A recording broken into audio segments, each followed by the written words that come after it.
Hi friends, எல்லாரும் எப்படி இருக்கீங்க? நான் நல்லா இருக்கேன். நீங்க எப்படி இருக்கீங்கிறத கமெண்ட்ல சொல்லுங்க. இன்னைக்கு நம்ம வழக்கம் போல ஒரு சூப்பரான கதை கவிதையோட பார்க்க போறோம். அது என்ன கதை கவிதைங்கிறத வாங்க உள்ள போய் பார்க்கலாம். நம்ம கண்ணு முன்னாடி நிக்கிற இவரோட கதையை தான் பார்க்க போறோம். இவரோட கதையில என்ன நடந்ததுன்னு வாங்க உள்ள போய் பார்க்கலாம். அதாவது இவருக்கு ஒரு அம்மா அப்பா இருந்தாங்க.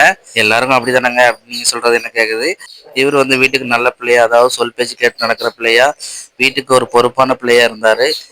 இவர் வந்து வீட்டுக்கு ஒரு புள்ள இல்லைங்க. இவருக்கு 3 தங்கச்சிகளும் இருந்தாங்க. அதாவது இந்த 3 தங்கச்சியோட பொறுப்பு இவரோட கையில தான் இருந்தது. அதனால தான் இவர் ரொம்ப பொறுப்பானவர்ன்னு சொன்னேன். அதே மாரி அவரும் தன்னோட பொறுப்ப உணர்ந்து நல்லா படிச்சாரு. படிச்சு வந்து நம்ம 3 தங்கச்சிகளும் கல்யாணம் பண்ணி குடுக்கணும், பொறுப்பா பார்த்துக்கிடணும் அப்படின்னு நெனைச்சாரு. படிக்கவும் செஞ்சாரு. அவரு ஸ்கூல் ஃபுல்லா தமிழ் மீடியமே படிச்சதுனால, காலேஜ்ல போனோனே இங்கிலீஷ் மீடியம்ங்கிறபோது அவருக்கு வந்து இங்கிலீஷ் ரொம்ப கஷ்டமா இருந்தது. அப்போ அவரோட ஃப்ரெண்ட்ஸ் யார்கிட்ட கேட்க பார்த்தா அவங்களுக்கும் தெரியல. அப்புறம் நினைச்சாரு எப்படியோ நம்ம சூழ்நிலைக்கு படிச்சு தான் ஆகணும்னு சொல்லிட்டு யார்கிட்ட கேட்கணும்னு பார்த்தா அவங்க கிளாஸ்லேயே ஒரு பொண்ணு இருந்தது. அந்த பொண்ணு நல்லா இங்கிலீஷில், அதாவது அவங்க இங்கிலீஷ் நாலேஜ் இருந்தது, நல்லா படிக்கவும் செஞ்சது. அவங்ககிட்ட போய் இவர் கேட்கறதுக்கான கொஞ்சம் கூச்சமாக இருந்தது. ஆனால் அப்புறம் யோசிச்சாரு, நம்ம கூச்சப்பட்டோம்னா நம்ம சூழ்நிலைக்கு சரி வராது, எப்படியாவது கேட்டணும்னு சொல்லி அந்த பொண்ணுகிட்ட போய் உதவி கேட்டாரு. அவங்களும் சொல்லி கொடுத்தாங்க. இதனால அடிக்கடி 2 பேரும் பேசிக்கிற மாதிரி வந்துச்சு. அப்படி பேசும்போது இவரோட கேரக்டர் வந்து அந்த பொண்ணுக்கு ரொம்ப பிடிச்சிருந்தது. பிடிச்சி அவங்களோட லவ் பண்ண ஆரம்பிச்சிட்டு, அதாவது அவங்களுக்குள்ள தெரியாம அவங்க மேல லவ் வந்துருச்சு.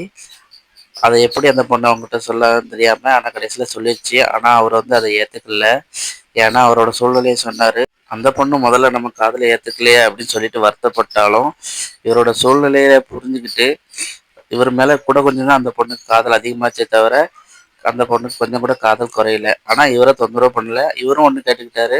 அதாவது நம்மள லவ் பண்ணலனாலும் எனக்கு நீங்க சொல்லி தர்றத நிப்பாட்டிடாதீங்க. என்னோட சூழ்நிலை அப்படி அப்படின்னு சொல்லி இவர் கேட்டுக்கிட்டாரு. அவங்களும் சொல்லி கொடுத்தாங்க.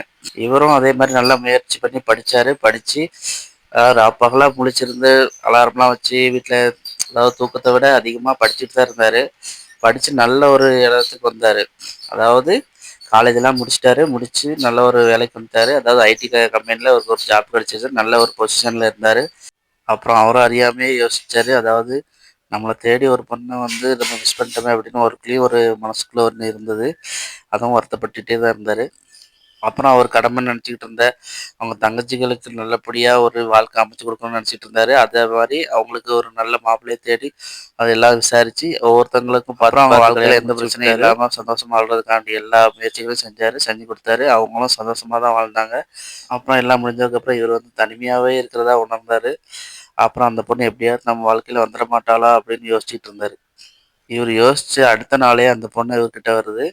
அதாவது இவரை தேடி தன்னாலே வந்து அந்த பொண்ணு இவரை மறுபடியும் ப்ரப்போஸ் பண்ணுது. இப்போவாவது என்னை ஏற்றுக்கிடுவியா, இப்போவும் என்ன ரிஜெக்ட் பண்ணிடுவியா அப்படின்னு கேட்குது. இவருக்கு என்ன சொல்லணுன்னே தெரில, வாயடைச்சு போய் நிற்கிறாரு.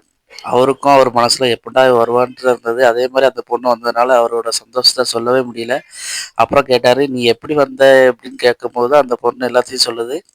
அந்த பொண்ணு சொல்லுது, அதாவது நான் உன்னைய பார்த்துட்டே இருந்தேன். நீ என்னென்னலாம் செய்றன்னு உன்னை வாட்ச் பண்ணிட்டே தான் இருக்கிறேன். உனக்கு பின்னாடியே தான் என்ன பார்த்துட்டே இருக்கிறேன். அதாவது நீ எங்கெல்லாம் போறியோ அங்கெல்லாம் நானும் வருவேன். உன் பின்னாலே உனக்கு தெரியாம நான் வாட்ச் பண்ணிட்டே தான் இருந்தேன். நீ எங்கெங்கெல்லாம் யார்ட்டலாம் நின்னு பேசின அப்படிங்கிறது எல்லாத்தையுமே எனக்கு தெரியும் அப்படின்னு சொல்லி அந்த பொண்ணு உனக்காண்டி தான் நான் காத்துக்கிட்டு இருந்தேன். உன்னோட கடமைகள தானே நீ வந்து சொன்ன. அதனால நீ உன்னோட கடமைகள் எப்போ முடியட்டும் வந்து சொல்லலாம் அப்படின்னு தான் காத்துக்கிட்டு இருந்தேன்.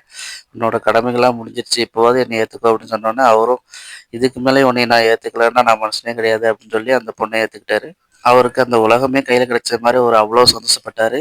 அத ஒரு கவிதை மூலமா சொல்லியிருக்காரு. அது என்ன கவிதைன்னு வாங்க பார்க்கலாம். அவளும் பேரழகுதான். அவளாகவே வந்தாள். அவளாகவே காதலையும் சொன்னாள். நான் நிராகரிக்கவும் இல்லை. அதே நேரம் அவள் காதலை நான் ஏற்கவும் இல்லை. ஏனென்றால் எனக்குள் காதல் இல்லை. எனக்குள் கடமையே இருந்தது. ஏனென்றால் எனக்குள் காதல் சென்றுவிட்டால் கடமை வெளியே சென்றுவிடுமோ என்றுதான். காலமும் சென்றது, கடமையும் கடந்தது. காத்திருந்தேன் அவளுக்காக, கானல் நீராக. எப்படியோ அவளும் வந்தாள், என் கண்களில் ஆனந்த கண்ணீராக. அவளுக்காக நான் காத்திருந்தேன் என்று சொல்வதை விட, எனக்காக அவள்தான் காத்திருந்தாள் என்று தான் சொல்ல வேண்டும். அதனால் என்னை விட அவளே சிறந்தவளாக தெரிகிறாள் என் கண்களுக்கு. இந்த கதை கவிதை உங்களுக்கு பிடிச்சிருந்தா லைக் பண்ணுங்க, ஷேர் பண்ணுங்க, கமெண்ட் பண்ணுங்க. மறக்காம சப்ஸ்கிரைப் பண்ணுங்க. இதே மாதிரி அடுத்த ஒரு சூப்பரான கதையில உங்களோட மீட் பண்ணுறேன். Bye friends.